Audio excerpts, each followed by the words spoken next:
Hello, Bill Molyneux here for Bill's Wargame World, and we're at the Hawks Barrage Cold Barrage one-day event. My Wacky Racers game went off very well. We're in the in-between things where some games are shutting down and getting ready for the next. We have the Flames of War tables going. Really good turnout. All the games are packed. We have a lot of flea market and dealers selling products. Here we have a couple famous wargamers from Gettysburg, Pennsylvania, including the great Jim Shaw. Won't interrupt them in their conversations. We got board games galore. Well, as I hit the different flea market items, I need to mention this Red Coat Revolutionary War rule set. I actually purchased that when I was like in, I'm going to say 9th or 10th grade at Gilbert's Hobby Shop when it was still on Steinway Avenue. The memories you see at times when you're at a convention. All right, well, so many wonderful things for sale. Here we have a World War II Stalingrad type game. And Flames of War. Alright, I'm going to try to walk by the tables a little bit. A lot of noise.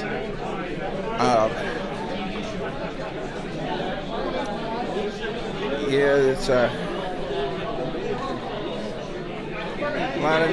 lot of neat stuff for sale. I mean, a lot of models.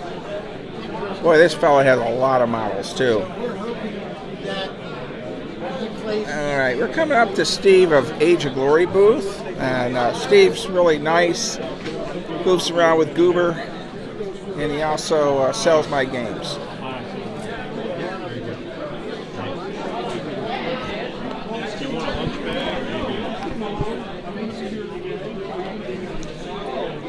Age of Glory.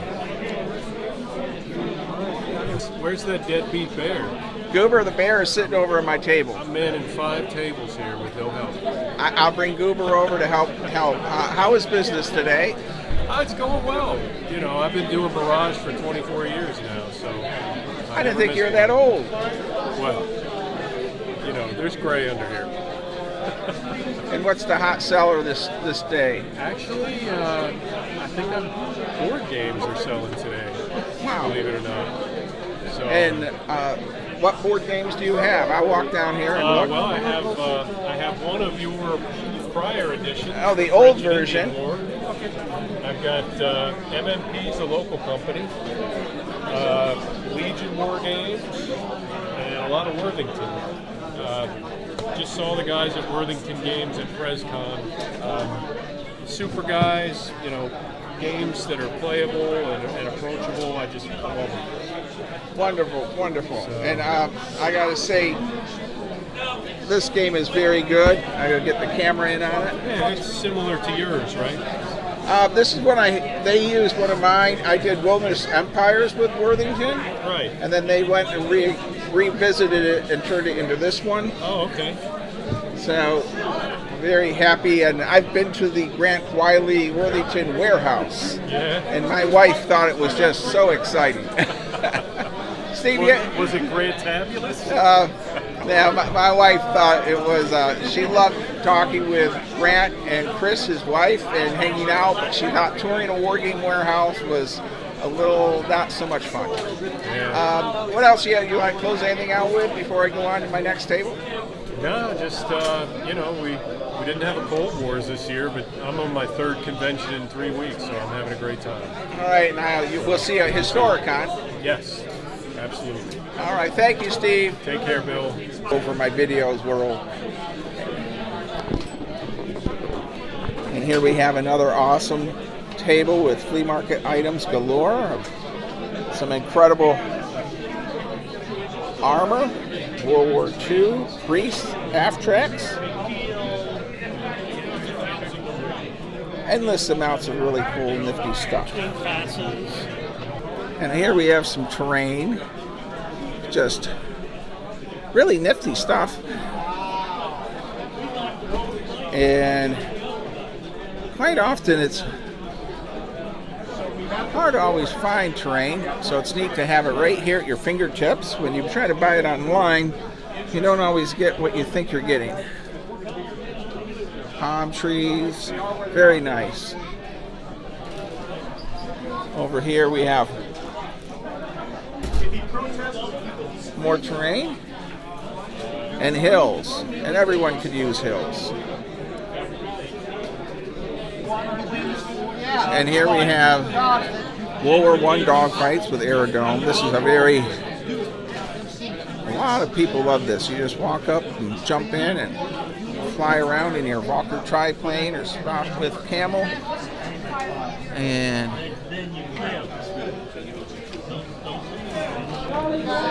And Charlie from Mark's Game Room is running this game, and I don't want to disturb them. And the young fella's in 4th grade, and he's already running his first game, which is really cool. And he has some incredible figures. Got it. Okay. All right. But they start the game with it. Okay. Well, here's some more flea market stuff. And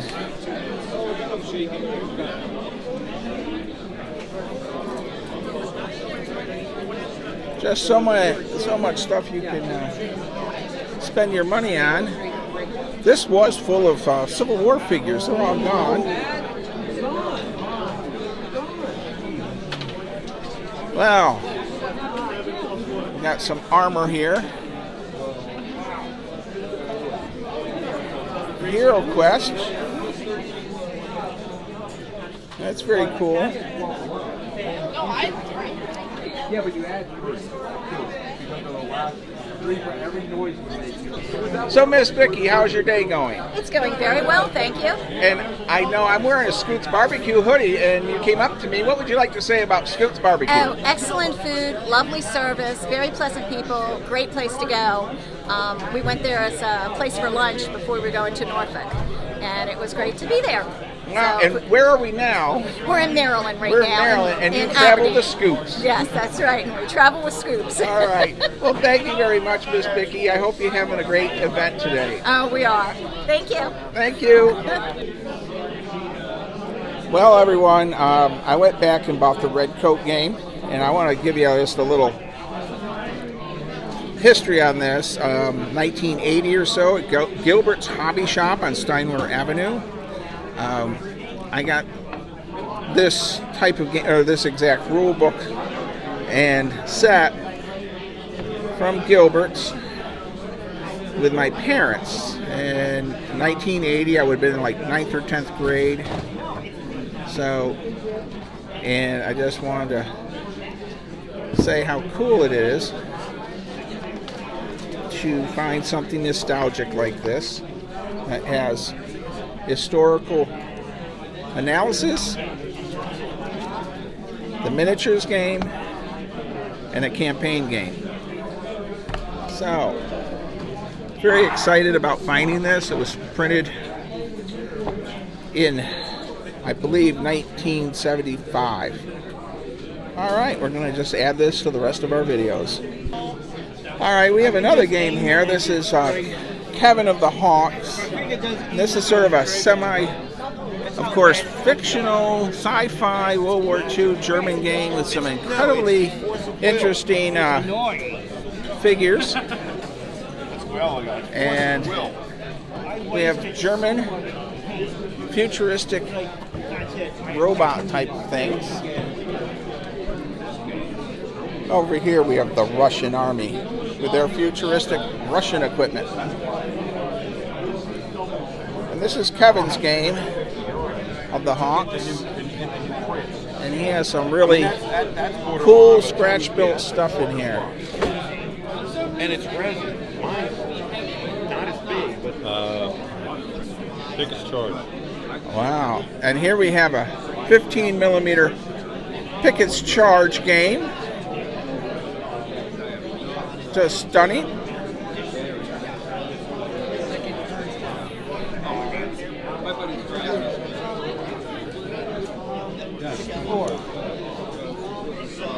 So this is Kernstown, everyone. Kernstown.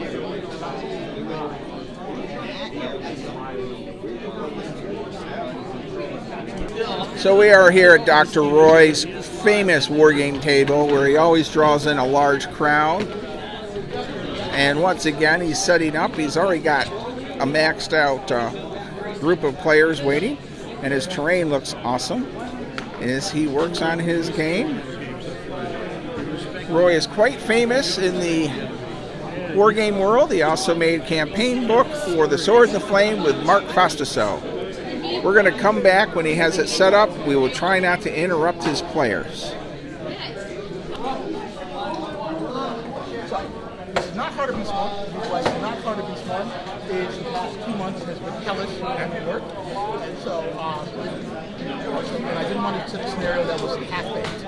Okay, the thing's hard to be smart. It's an important battle in our war, but it is hard to get that right as a game.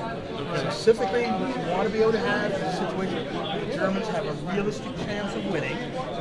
Historically, they were just slaughtered, which is why hard to be smart is so fair. That you can do that in a way that's true to history.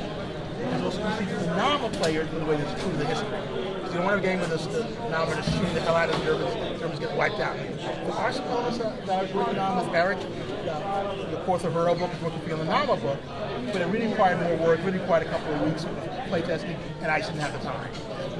So I said, let me run a game though that has similar characteristics from the Herero War, which has already been, of course, playtested over many, many years.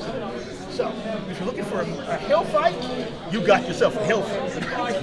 Looking for concealed after shooting, you got that. You want to be pinned down. The difference is that with this, like this area, both sides have a chance to win.